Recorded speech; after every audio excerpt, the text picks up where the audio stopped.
Hello दोस्तों, नमस्कार, जय हिंद, जय भारत। आज बात करेंगे लेप्रोसिटी के बारे में, यानी कुष्ठ रोग के बारे में। ठीक है, लेप्रोसिटी डिजीज के बारे में बात करेंगे, यानी कुष्ठ रोग क्या होता है, लक्षण, निदान, रोकथाम और इसका इलाज क्या होता है। ठीक है, इसके बारे में ए से लेकर जेड तक इन्फॉर्मेशन बताएंगे। अगर आप मेरे चैनल पर नए हैं तो मेरे चैनल को सब्सक्राइब कीजिएगा, सपोर्ट कीजिएगा, बेल आइकन को हिट कीजिएगा। एक बात और नोटिस कि चैनल को शेयर वीडियो को जरूर कीजिएगा ताकि एक दूसरे को जानकारी मिल जाए। ठीक है, तो बात करते हैं कुष्ठ रोग या लेप्रोसिटी क्या है। ठीक है, कि कुष्ठ रोग ऐसा क्रोनिक संक्रमण है जो आमतौर पर माइक्रोबैक्टीरियम लेप्रो या माइक्रोबैक्टीरियम लेप्रोमेटोसिस बैक्टीरिया के कारण होता है। इसके परिणाम स्वरूप मुख्य रूप से परिधि, नसों, दिमाग और स्पाइनल कॉर्ड के बाहर की नसें, त्वचा, वृषक, आँख और नाक और गले की म्यूकस झिल्ली को नुकसान होते रहता है या नुकसान पहुंचता है। ठीक है, अब बात करें कि कुष्ठ रोग, अब उसके बारे में डिटेल बात करते हैं। ठीक है, कि मैं 4 पॉइंट बता रहा हूँ, उसमें 4 पॉइंट में बता दूँ कि इसमें क्या क्या होने वाला है। ठीक है, कुष्ठ रोग हल्के या एक या कुछ त्वचा क्षेत्रों का प्रभावित होना से लेकर गंभीर कई त्वचा क्षेत्रों को प्रभावित होना और कई अंगों को नुकसान पहुंचाता है। ठीक है, और चकत्ते और उभार दिखाई देता है, प्रभावित क्षेत्र में सून हो जाता है और मांसपेशियों में कमजोर होने लगती है। ठीक है, चौथा, लक्षणों के आधार पर निदान सुझाया जाता है और प्रभावित ऊतक की बायोप्सी द्वारा पुष्टि की जाती है कि क्या चीज़ें क्या हैं। ठीक है, फिर बात करते हैं जैसे बायोप्सी, एंटीबायोटिक कुछ कुष्ठ रोग की प्रगति को रोक सकते हैं, लेकिन किसी भी तंत्रिका क्षति या विकृति को उलट नहीं सकते हैं। ठीक है, अब बता दूं कि अनुपचारित कुष्ठ रोग वाले लोग स्पष्ट रूप से विकृत हो जाते हैं और अक्सर काफ़ी अधिक विकलांगता हो जाती है। इस प्रकार लंबे समय से लोग इनसे डरते आए हैं और दूर रहते हैं। हालांकि कुछ रोग ज़्यादा संक्रमण नहीं है, शायद ही कभी कभी मृत्यु का कारण बनता है और एंटीबायोटिक्स दवाओं के साथ प्रभावी ढंग से इलाज किया जा सकता है। फिर भी इसके साथ काफ़ी सामाजिक कलंक जुड़ा हुआ है। नतीजन कुष्ठ रोग वाले लोगों और उनके परिवार के सदस्यों को अक्सर मनोवैज्ञानिक और सामाजिक समस्याएं होती रहती है। ठीक है, अब बात करते हैं कि दुनिया भर में कितना लोगों को कुष्ठ रोग होते रहते हैं। बता दूं कि दुनिया भर में कुष्ठ रोग को मामलों में संख्या घटकर 2020 में लगभग 1,13,000 नए मामले सामने आए हैं और उनमें से लगभग 73% भारत के, ब्राज़ील और इंडोनेशिया में थे। ठीक, बता दो कि 2020 में संयुक्त राज्य अमेरिका में 159 नए मामले दर्ज किए गए हैं थे और संयुक्त राज्य अमेरिका में कुष्ठ रोग के अधिकांश मामले उन लोगों में होते हैं जो उन देशों में काम करते हैं या उन देशों में पलायन करते हैं जहां कुष्ठ रोग आम है। 70% से अधिक मामले 6 राज्यों में हुए प्रभावित है, जैसे कि कैलिफोर्निया, फ्लोरिडा, हवाई, न्यूयॉर्क, टेक्सास और लुइजियाना। इनमें से कई मामले दक्षिणी राज्यों में लोगों में हुए हैं जिनका नोवैंड वाले आर्मेडिलोस के साथ सीधे संपर्क में था, जो कुष्ठ बैक्टीरिया के इधर से उधर ले जाते हैं। ठीक है, अब बता दूँ कि कुष्ठ रोग किसी भी उम्र में विकसित हो सकता है। अधिक उम्र कुष्ठ रोग के लिए एक जोखिम कारण है, लेकिन संक्रमण 5 से 15 वर्ष या 30 वर्ष से अधिक आयु लोगों को सबसे अधिक बार विकसित होता है। ठीक है, 5 से लेकर 15 वर्ष से या 30 वर्ष से अधिक आयु के लोगों को ज़्यादा विकसित होता है। ठीक है, ये अनुमान लगाया गया है कि माइक्रोबैक्टीरिया लेप्रोस्कोपी अधिकांश लोगों में कुष्ठ रोग विकसित नहीं होता है क्योंकि उनकी प्रतिरक्षा प्रणाली संक्रमण से लड़ लेती है। कुष्ठ रोग विकसित करने वाले लोगों में ऐसे जीन हो सकते हैं जो उनके संपर्क में आने से बाद संक्रमण के निदान अति संवेदनशीलता बनाते हैं। अब बात करें कि कुष्ठ रोग का संचरण क्या होता है। ठीक है, बता दूं कि कुष्ठ रोग एक संक्रमित व्यक्ति की नाक और मुंह से निष्कासित बूंदों के माध्यम से एक व्यक्ति से दूसरे व्यक्ति में फैलता है। ठीक है, मतलब कुष्ठ रोग है, ये फैलने वाला बीमारी है। ठीक है, कैसे होगा, एक व्यक्ति से दूसरे व्यक्ति में कैसे तो हो सकता है, जैसे नाक से, मुंह से निष्कासित बूंदों के माध्यम से एक व्यक्ति से दूसरे व्यक्ति में फैलता है और एक असंक्रमित व्यक्ति द्वारा सांस के द्वारा लिया जा सकता है या छुआ जा सकता है, लेकिन बैक्टीरिया के संपर्क में आने के बाद भी ज़्यादातर लोगों को कुष्ठ रोग विकसित नहीं होता है। ठीक है, कुष्ठ रोग वाले लगभग आधे लोग शायद संक्रमित व्यक्ति के साथ निकट दीर्घकालीन संपर्क में के माध्यम से इसकी चपेट में आए हैं। आकस्मिक संपर्क में अगर कम समय के संपर्क में बीमारी नहीं फैलती है।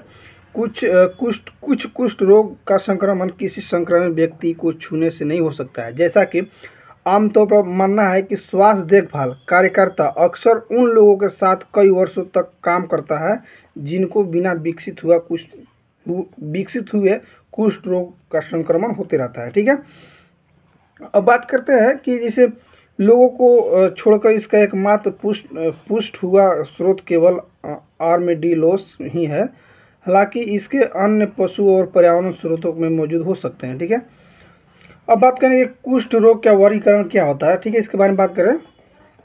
ठीक है, इसका वर्गीकरण कैसे किया जा सकता है, बता दूं कि कुष्ठ रोग को प्रभावित त्वचा क्षेत्र के प्रकार और संख्या के वर्गीकरण किया जा सकता है। ठीक है, पॉलीसीबेसिली कुष्ठ रोग से पीड़ित लोगों में 5 या उससे कम प्रभावित त्वचा क्षेत्र होते हैं।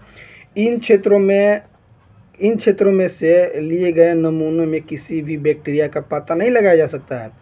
मल्टीबेसिलरी क्या होता है, बता दूं कि मल्टीबेसिलरी कुष्ठ रोग से पीड़ित लोगों से ये 6 या अधिक प्रभावित त्वचा क्षेत्र होते हैं और यह प्रभावित क्षेत्र से लिए गए अन्य नमूनों में बैक्टीरिया का पता चलता है। ठीक है, अब बता दूं कि भी होता है कि कुष्ठ रोग के लोगों में के लक्षण और अन्य निष्कर्षों के आधार पर भी वर्गीकरण किया जा सकता है। जैसे कि बता दूं कि ट्यूबरकुलाइट्स ये होता है। ट्यूबरकुलाइट कुष्ठ रोग से पीड़ित लोगों के आमतौर पर कुछ त्वचा क्षेत्र प्रभावित होते हैं, जैसे पॉसिलिबेलिलरी और रोग हल्का कम संक्रमण होता है। ठीक है, इसमें क्या होता है कि जैसे लेम्प्रोमेट में कुष्ठ रोग से पीड़ित लोगों में आमतौर पर अधिक त्वचा क्षेत्र प्रभावित मल्टीबेसिलरी होते हैं और रोग अधिक गंभीर आम और संक्रमण होता है। ठीक है, अब बात करें कि वार्डर लाइन क्या होता है। वार्डर लाइन ये में है कि सीमावर्ती कुष्ठ रोग जैसे पीड़ित लोगों में से क्या होता है कि ट्यूबरकुलाइट कुष्ठ रोग और लेम्प्रोमेट्स कुष्ठ रोग दोनों की विशेषताएं होती है। दोनों वर्गीकरणों में कुष्ठ रोग का प्रकार निम्न प्रकार हो सकते हैं, जैसे कि 3 प्रकार या 4 प्रकार हो सकते हैं। जैसे पहला हो सकता है कि लंबी अवधि में लोग कैसे रहते हैं, क्या जटिलताओं का संभावना हो सकता है। तीसरा कि एंटीबायोटिक इलाज की आवश्यकता हो सकती है, या उसके द्वारा नाक छींक या लार्वा के द्वारा ही स्प्रेड होता है। ठीक है, अब बात करें कि मान लीजिए कुष्ठ रोग कोई भी इंसान हो गया तो उसका लक्षण क्या क्या देखने को मिलेगा। मैं लक्षण बता रहा हूँ कि तो हो सकता है उसका कुष्ठ रोग हो सकता है। ठीक है, क्योंकि कुष्ठ रोग का कारण बनने वाले बैक्टीरिया बहुत धीरे धीरे बढ़ते हैं। लक्षण आमतौर पर लोगों को गंभीर संक्रमित होने से कम 1 साल बाद तक शुरू नहीं होता। औसतन लक्षण संक्रमण में 5 से 7 साल बाद दिखाई देते हैं, लेकिन 20 से 30 साल भी लग सकते हैं। एक बार लक्षण शुरू होने के बाद धीरे धीरे प्रगति करते हैं, धीरे धीरे प्रगति करते हैं। ठीक है, अब बता दूं कि कुष्ठ रोग मुख्य रूप से त्वचा पर परिधियां, नसों, दिमाग और स्माइल कार्ड के बाहर की नसों को प्रभावित करता है। विशिष्ट चकत्ते और थक्कों का विकास होता है, उनमें खुजली नहीं होती है।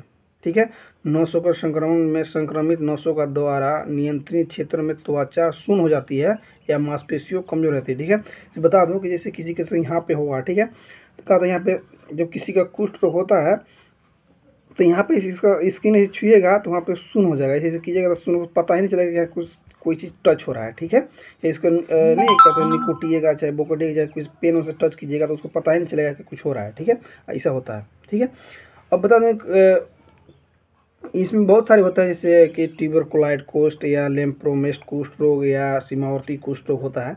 तो एक एक बार में उसका डिफाइन मैं कर रहा हूँ। बता दूं कि ट्यूबरकुलाइट कुष्ठ रोग दाने तीन प्रकार के होते हैं कुष्ठ रोग, एक ट्यूबरकुलाइड कुष्ठ रोग, एक लेम्प्रोमेट्स कुष्ठ रोग, एक होता है सीमावर्ती कुष्ठ रोग। ठीक है, तीनों को मैं डिफाइन कर दे रहा हूँ। जैसे ट्यूबरकुलाइड कुष्ठ रोग क्या होता है कि दाने दिखाई देते हैं, उसमें क्या होता है कि दाने दिखाई देंगे जिसमें से तेज उभरी हुई सीमाओं के साथ एक या कुछ सपाट हल्के क्षेत्र में होते हैं। इस दाने में प्रभावित क्षेत्र शून्य होते हैं क्योंकि बैक्टीरिया अंतर्निहित नसों को नुकसान पहुंचाते हैं। ठीक है, अब बता दूं कि ये हुआ। अब दूसरा का बात की थी कि जैसे लेम्प्रोमेट्स कुष्ठ रोग क्या होता है। लेम्प्रोमेट्स कुष्ठ रोग बता दूं कि त्वचा पर अलग अलग आकार और आकृति के कई छोटे या बड़े उभरे हुए धब्बे दिखाई देते हैं। ठीक है, ट्यूबरकुलाइड कुष्ठ रोग की तुलना में शून्य की जगह अधिक होती है और कुछ मांसपेशी समूह कमजोर हो सकते हैं इसमें। और बता दो किडनी नाक और वृषक सहित त्वचा और शरीर के कई क्षेत्र में प्रभावित हो सकते हैं। प्रभावित पुरुषों में स्तन बड़े हो सकते हैं या लोगों की पलकों और भ्रूण या जो होता है ना भ्रूण के बाल में भी उभर सकते हैं। ठीक है, इसमें यहाँ भी स्टार्टिंग होता है हल्का हल्का। ठीक है, एक तीसरा का होता है कि सीमावर्ती कुष्ठ रोग क्या होता है। सीमावर्ती कुष्ठ रोग से कहते हैं ये ट्यूबरकुलाइड और लेम्प्रोमेट्स कुष्ठ रोग दोनों की विशेषताएं मौजूद हैं। इलाज के लिए सीमावर्ती कुष्ठ रोग ट्यूबरकुलाइड रोग की तरह से एक कम गंभीर अधिक हो सकता है या बिगड़ भी सकता है। लेम्प्रोमेट्स रूप की तरह भी अधिक भी हो सकता है। ठीक है, अब बात करें कि कुष्ठ रोग की जटिलताएं क्या होती है, जटिल कब क्यों हो जाती है। बता दूं कि सबसे गंभीर जटिलताएं परिधीय नसों के संपर्क में परिणाम स्वरूप होती है, जो स्पर्श कम महसूस होने वाले और दर्द तापमान महसूस नहीं होने के कारण भी बनती है।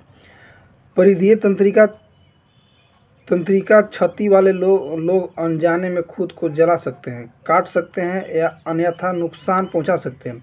बार बार नुकसान से आखिर में उंगलियों और पैर की उंगलियां का नुकसान भी हो सकता है। इसके अलावा परिधीय नसों को नुकसान मांसपेशियों की कमजोरी का कारण भी बन सकता है, जिसके परिणाम स्वरूप बता दूंगा विकृति हो सकती है। उदाहरण के लिए उंगलियां कमजोर हो सकती है जिसमें वे अंदर की ओर मुड़ सकती है। पंजे की तरफ पैर को हिलाने के लिए मांसपेशियों की बहुत कमजोर हो सकती है। एक ऐसी स्थिति जिसमें फुट ड्रॉप कहा जाता है, जिसमें संक्रमित तंत्र बढ़ सकती है, ताकि शारीरिक परीक्षा के द्वारा डॉक्टर उन्हें महसूस कर सकते हैं। ठीक है, कहने का मतलब कि एक सीमावत होती है, जैसे एक चार तरफ होगा उससे नहीं बढ़ेगा। ठीक है, ये ट्यूबरकुलोसिस के रूप में होता है। ठीक है, मैं तीन प्रकार इसमें बताया था। ठीक है, लेम्प्रोमेट्स कुष्ठ रोग होता है। ठीक है, इसमें क्या होता है कि अगर किसी भी व्यक्ति के कुष्ठ रोग हो गया, इसे शरीर में कहीं भी होगा कुष्ठ रोग, तो क्या होता है वहाँ की जगह पे शून्य हो जाती है। वहाँ पे कुछ भी टच कीजिएगा तो वहाँ पे उसको पता ही नहीं चलेगा कि टच हो रहा है कि नहीं चल रहा है। ठीक है, ये होता है कुष्ठ रोग के विशेषताएं। ठीक है, और इसमें बहुत सारे अथी है कि इसमें बहुत सारे हो सकते हैं, जैसे पैर में हो सकता है, नाक में हो सकता है, आँखें में हो सकता है, यौन क्रिया में हो सकता है, जैसे किडनी में हो सकता है। बता दूँ कि पैरों के तलवे पर भी घाव विकसित हो सकते हैं, जिससे चलने में दर्द हो सकता है। ठीक है, नाक में से नाक मार्ग में नुकसान हो सकता है कि वजह से लंबे समय तक भी भरी हुई नाक और नाक से खून बह सकता है, और यदि अनौपचारिक रहता है तो नाक का पूर्ण संरक्षण हो सकती है। ठीक है, चौथा कि तीसरा आँखें में क्या होता है कि आँखों को नुकसान हो सकता है, या ग्लूकोमा या अंधेपन का कारण भी बन सकता है। ठीक है, चौथा होता है कि यौन क्रिया, जैसे लेम्प्रोमेट्स कुष्ठ रोग वाले पुरुष में इरेक्टाइल्स डिस्फंक्शन नपुंसकता हो सकता है, और ये बाझपन हो सकता है, जिसे संक्रमण वृषक द्वारा उत्पादित टेस्टोस्टेरोन और शुक्राणु की मात्रा को कम कर सकता है। ठीक है, किडनी में क्या हो सकता है, इसका मतलब किडनी खराब हो सकती है, या गंभीर मामलों में भी किडनी की विफल भी हो सकती है, जिससे किडनी डायलिसिस हो सकता है, मतलब किडनी डैमेज भी हो सकता है। ठीक है, इस बीमारी में। ठीक है, जो बताने का मतलब ये था कि अगर कोई व्यक्ति के अगर कुष्ठ रोग हुआ हो जिसको, तो उसका सरकारी में फ्री में इलाज होता है। आप वहाँ पर जाकर संपर्क में कर सकते जिला में। ठीक है, जाइए, आपको फ्री में इलाज हो जाएगा, उसमें 1 रुपया खर्च नहीं होगा। ठीक है दोस्तों, अगर मेरा वीडियो आपको अच्छा लगा लाइक कीजिए, कमेंट कीजिए, शेयर कीजिए। थैंक यू, बाय, जय हिंद, जय भारत।